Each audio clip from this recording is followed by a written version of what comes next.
Hi! I am very excited about this video as Cartoon Saloon's new film Wolfwalkers is a work of moving art. Each frame of this movie is pure magic. Just look at this breathtaking animation. The world building, the colors, the level of detail, even the stunning spiderweb animation caught my attention, and I am not a fan of spiders. But look at it. The animation just feels so alive. I genuinely think that Cartoon Saloon is slowly becoming Europe's Studio Ghibli as they capture magic and wonder through their animation. And I know that is a grand statement to make, as Studio Ghibli is the god of animation studios, but hear me out. Like Ghibli, what makes the studio remarkable is that it feels like it is keeping much older storytelling traditions alive, not only in the style of animation, but also in the kind of stories they are telling. Stories with so much heart and soul poured into them that whenever I watch one of their movies, I feel moved in some way. But also, it has our beloved Sean Bean in it, who I swear makes gold out of everything he touches. Throughout the whole film, I wondered if he would carry on his tradition of dying, and if you've seen the film, you'll know the answer to that. Before I begin, grab yourself a drink, some tea, coffee, or maybe something a little stronger as I walk you through why I believe Wolfwalkers is a modern masterpiece.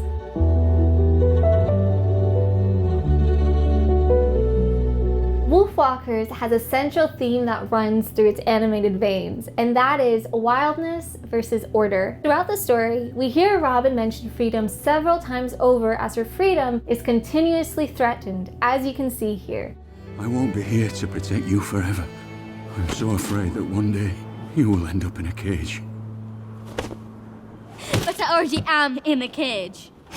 And the wolves of the forest are also constantly at risk of losing their freedom and quite literally their lives, as there is anti-wolf propaganda all over the town. In the book The Art of Wolfwalkers, I found out that Robin was almost made to be a boy, but wasn't because the filmmakers believed that the story would be much richer with a female protagonist. And as a girl in this Irish medieval society, many of Robin's freedoms are taken away from her, but she does not want to conform to the strict gender rules that are set for her by the men in her life. There should be no child beyond the walls.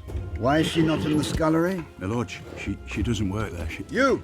See to it that the girl reports to the scullery. Robin dreamed of becoming a hunter like her father, but more than anything, she just wants to have fun in the forest and not be tied down by the rules of Puritan society. If you look at our society right now, we often face similar issues, and I'm not specifically talking about gender roles, but everything. Social norms often pressure us to conform to different roles that we don't necessarily want to do. Whether it is the fear of disappointing our parents when we choose to not study a subject that our parents want us to, or the pressure to get a 9-to-5 job if we don't want that for our life. And there are countless of other examples. The film encourages us to pursue what we love and be like Robin, a free spirit who is courageous enough to go against it all. The Lord Protector was primarily based off of the violent English tyrant and conqueror Oliver Cromwell. He was a commoner that rose to power and became a very prominent member of British Parliament. Cromwell left a bloody stain on Irish history, as he was responsible for the siege of Drogheda and took part in the Parliamentarian Campaign, which was a horrible and bloody civil war that took place between 1649 and 1653. Now, how the filmmakers depicted the character reminded me a lot of Frollo from The Hunchback of Notre Dame and Governor John Ratcliffe from Pocahontas. He's literally the two smushed together into one menacing villain, though I personally still think Frollo is the best of the three, and Hellfire freaking slaps. Also, when watching the film, I was sure I had heard the Lord Protector's ominous voice somewhere, and then I found out that he is voiced by Simon McBurney, who voices Kreacher in Harry Potter and the Deathly Hallows. So everything made sense then, because Kreacher is just the worst. And I know, he sort of gets a redemption arc, but I will never get over what he did to Sirius Black. And I will show you it can be tamed. So throughout the film, the Lord Protector believes he is doing the Lord's work. Lord, what must I do? but he's actually using his religious extremism to justify his gross and barbaric actions. Oliver Cromwell was a devout Puritan and believed that he had a direct relationship with God. Every battle that he won felt like a reward from God and further incited him into thinking that each move he made was a divine necessity. Discipline and order for him were always prioritized far above liberty and freedom, and that is why we see such a visual contrast between the town and the forest. Also, there's a lot of symbolism in the colors the filmmaker used in the Lord Protector's castle, as it is dripped in religious imagery but is all red and black, which screams edgy Dark Lord. This wild land must be civilized. That is your will. That line did not only refer to the wolves, but also to the Irish people. Cromwell was obsessed with punishing the Irish Catholics, and the Protestant ideologies of English society were quite literally forced on Ireland. They were not allowed to practice Catholicism as it was seen as a rebellion against the crown. What I like about Wolfwalkers is it shows the strife of the Irish people, but in a digestible way that children too can swallow and learn from. Now Moll, the wolf mother, can be looked at as a symbol of the mother goddess Danu from Irish folklore and mythology. She represents earth and all of the beauty, life, and fruit that nature brings. Her presence in the forest is a threat to all of the Lord Protector's beliefs, and so he lashes out by wanting to destroy her. Do not fear wild girls and wolves, because tonight we put an end to this. I will burn this forest to the ground.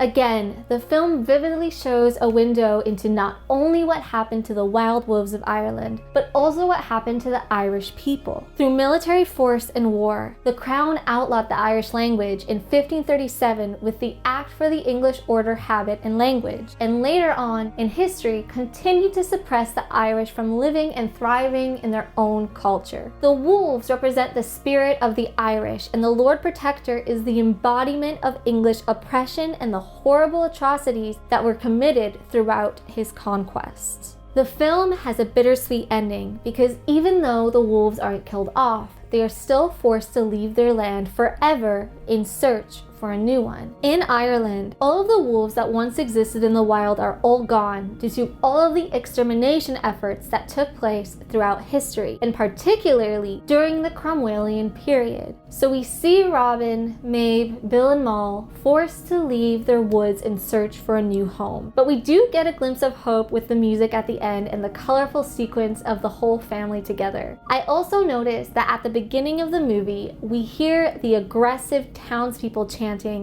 Wolf, wolf, kill the wolf. Hunt them far and yonder. Wolf, wolf, kill the wolf. Till all the wolves are done. but at the end, we hear the song Howls the Wolf, which recites the lyrics, Wolf, wolf, howls the wolf, wolf, wolf, run free. Wow, run free. It's starting not to sound like a word. Okay. Also, when the Lord Commander is defeated, there's a beautiful symbolic imagery of rain extinguishing all of the fires in the forest. The townspeople hear the beauty in the wolves howling, and the people no longer see the wolves as monsters, but instead are in awe of the singing. Hear that, man? It is lovely music altogether.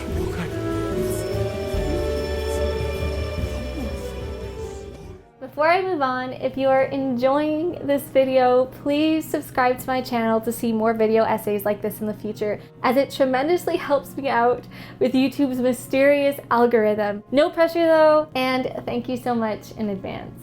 Tomm Moore, the director of the film, said, "There's a lovely old Irish Gaelic word for wolf, mactire, which means son of the land. I think when people were speaking Irish, they thought differently about things because the names had different meanings." This is an excellent example of how the victors in history manipulate and often strip the beauty of the culture they've conquered. The writer of the screenplay, Will Collins, said, "We wanted to address the fact that our folklore is dissipating. Our stories are being lost to Western culture and TV. And so, we created Wolfwalkers."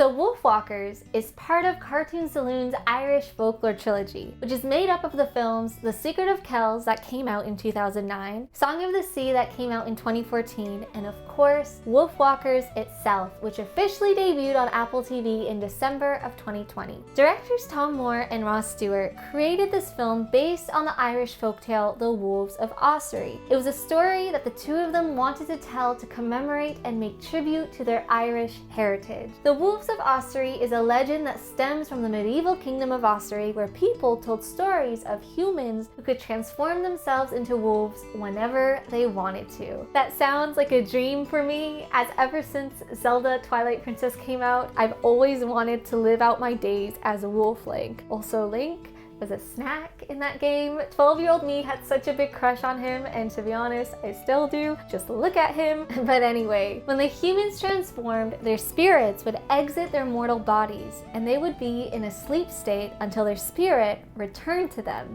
When I sleep, I'm a wolf. When I'm awake, I'm me. Apparently, if you or I were one of these shape-shifting wolves, it would be crucial to not have our bodies moved or touched in any way, because if they were, our spirits would become imprisoned inside our bodies until death. But I'm not sure if that's the exact lore of Wolfwalkers, since at the climax of the film, Robin is asleep and Bill is holding her body as he runs, so he's quite literally moving with her body, and that definitely counts as being tampered with, but I digress. Maybe there's something I'm missing here. Now, I've also heard a few other iterations of the folktale. Like, it is cited that those born with the gift of wolf shapeshifting were descendants of, pardon my pronunciation, Leinach Philed, the original Celtic werewolf and an ancestor of the kings of Ossory. If that is true, then Mull and Maeve may be descendants of Irish royalty. As you know, werewolves have been popular mythical creatures in many cultures, and they are often regarded as evil monsters found in horror stories where a person turns into a werewolf on a full moon and feasts on human flesh. This iteration of the werewolf was often found in ancient Greek and Roman mythology, and later made its way into many Western and Northern European folktales. Unlike those stories, the wolves of Ossory were more akin to the animagus in Harry Potter. So for example, how Sirius Black can transform into a dog at any point that he pleases, and is still fully conscious despite not being in his human form.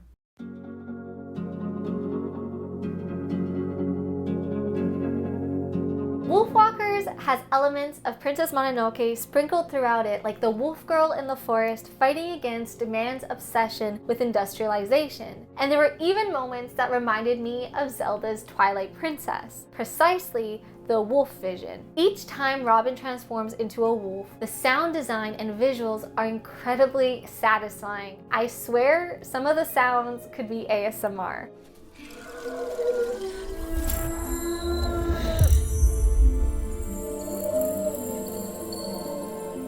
In the Art of Wolfwalkers book, the co-director Ross Stewart mentioned that he wanted the backgrounds to be similar to comic book panels where everything in the frame would move the action of the story. Alice Diabdon created the color script for the movie, and you can really see her hard work on screen. As I'd make the argument that if you were to watch the movie entirely on mute, you'd still feel the emotion of the scene, as each line, color, and texture was crafted with such care and detail. They also would use comic book framing techniques for scenes that would feature multiple shots on the same screen, which really helped with the film's pacing. And this was featured a lot when Robin was working in the scullery. We could see how bleak, tiring, and soulless it was to be in there, as in just a few seconds we'd see her doing multiple jobs at once. The whole production team did such an excellent job creating contrast between the town and the forest. When we are in the town, the lines are harsh and the sky is nowhere to be found, and we feel like we are being weighed down by the heavy architecture. On the other hand, the lines gorgeously flow inside the forest, and each scene looks like a watercolored painting that freely spills itself off the frame. Oh, and I definitely see a lot of inspiration from Art Nouveau, especially in the way the scenes are styled. It's just so pretty. Old Kilkenny was animated to be really structured, with many very straight lines. It evokes the order and rules that the town itself symbolizes, and it literally looks like the animators were told to use rulers for individual shots, as everything is so perfectly aligned. The two directors, Tomm and Ross, are both from Kilkenny, so they had an emotional and personal connection to the medieval architecture and culture of the town, and you can see that they put a lot of love into the overall feel and atmosphere of it. They even took the time to make sure that the design of the architecture was accurate to wealth and class throughout the town. You'll notice that the structure of the houses are different in different parts of the city. In the areas of St. John, the houses are poorer and more modest, whereas in the wealthy high town, the houses are larger and more regal. Also, the two credit old artistic techniques that are known to be what saved Disney's 101 Dalmatians in its development stage. The process is called xerography, which is a dry copying technique that was used to eliminate the hand inking animation process. Xerography would create a slightly weathered and tattered look to the backgrounds and characters due to the black ink that was used. The forest, on the other hand, made me feel like the colors were pouring and flowing into my eyes. The forest lines were a lot more freehand, like not one ruler was used, and while I was watching, each sequence felt like it was sucking me into it. It literally hypnotized me, as at some points I could not move my eyes from the screen. My favorite scene in the film is when Robin comes to terms with now being a wolf and Maeve decides to show her the ropes, and we get this stunning montage to Aurora's song Running with the Wolves as they dart through the forest. I watched this sequence like 4 times over during my second watch, and each time I would get goosebumps. There's also this fantastic rhythm to the scene where it feels like it's pulsating with you. Oh, and I noticed many influences from Disney's 1942 Bambi, as that film also did a beautiful job creating a forest that looked so alive, warm, and whimsical. It features animation so enchanting, it just makes me want to walk through it.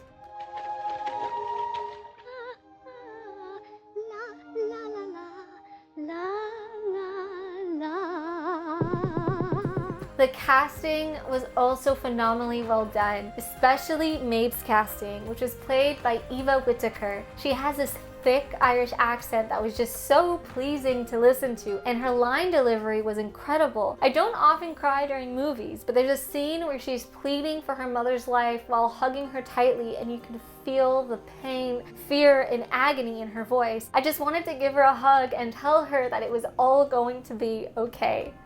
Please, Mummy, don't go, don't go. Don't leave me again.